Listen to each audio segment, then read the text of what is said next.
ഭരണഘടനാ ശില്പികളോടുള്ള ആദരസൂചകമായി നവംബർ 26 രാജ്യം ഭരണഘടനാ ദിനം ആചരിക്കുമ്പോൾ തുല്യത ഉറപ്പാക്കുന്ന ഇന്ത്യൻ ഭരണഘടനയുടെ ആർട്ടിക്കിൾ 14 മഹത്വം പകർന്നു നൽകുന്നതിന് 30 വർഷത്തോളമായി തന്റെ ഓട്ടോറിക്ഷയ്ക്ക് ആർട്ടിക്കിൾ 14 എന്ന് പേര് നൽകിയ ഒരു ഡ്രൈവറെ പരിചയപ്പെടാം. ആനക്കര പഞ്ചായത്തിലെ കുമ്പിടി പെരുമ്പലം സ്വദേശിയായ കുഞ്ഞുകുട്ടനാണ് തന്റെ ഓട്ടോറിക്ഷയിൽ ആർട്ടിക്കിൾ 14 എന്ന പേര് നൽകിയത്.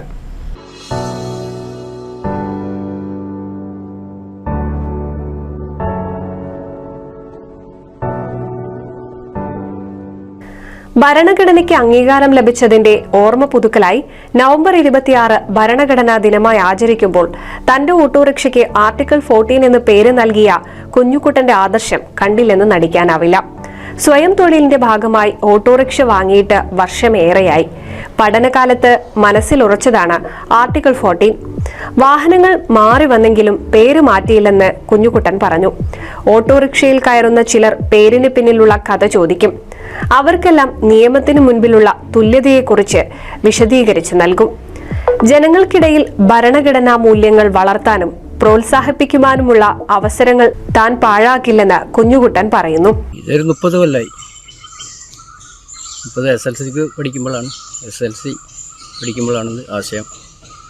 നമ്മൾ പഠിക്കണ ബുക്കിലുണ്ടായിരുന്നത് ചരിത്രവും പൗരധർമ്മം എന്ന ബുക്കായിരുന്നു, അതിലുണ്ടായിരുന്നു. അങ്ങനെ ഇനി ഒരു വണ്ടി എടുക്കുകയാണെങ്കിൽ ഈ ഒരു പേരിടണമെന്ന് മനസ്സിൽ മോഹം ഉണ്ടായിരുന്നു. അങ്ങനെ വണ്ടി എടുത്തേക്ക് പിന്നെ അതാണ്ട് വണ്ടിയുടെ മുകളിലിട്ട്. ഇന്ത്യയിൽ ഇന്ന് എല്ലാവർക്കും തുല്യനീതി ലഭിക്കുന്നുണ്ടോ എന്ന ചോദ്യത്തിന് കുഞ്ഞുകുട്ടന്റെ അഭിപ്രായം ഇങ്ങനെയായിരുന്നു. എല്ലാവർക്കും തുല്യനീതി കിട്ടുന്നുണ്ടോ നമ്മളുടെ ഇന്ത്യയിൽ?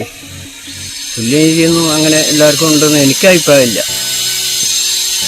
വിശദീകരിക്കും. ഇന്ത്യൻ കോൺസ്റ്റിറ്റ്യൂഷനിലൊരു 14ാമത്തെ അനുച്ഛേദനമാണല്ലോ അത്. അപ്പോൾ പലർക്കും അത് അറിയില്ല, ചിലവർക്കൊക്കെ അറിയും.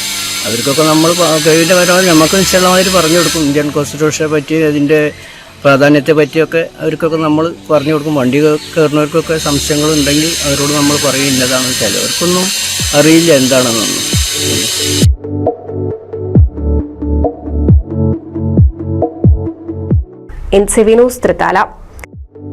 പുതുമയണിഞ്ഞ് എടപ്പാൾ. കാലത്തിനൊത്ത മാറ്റവുമായി എടപ്പാളിൽ വിവാഹ വെഡിംഗ് മാൾ. ക്രിസൻ plaza building, Kuttippuram road, Edappal.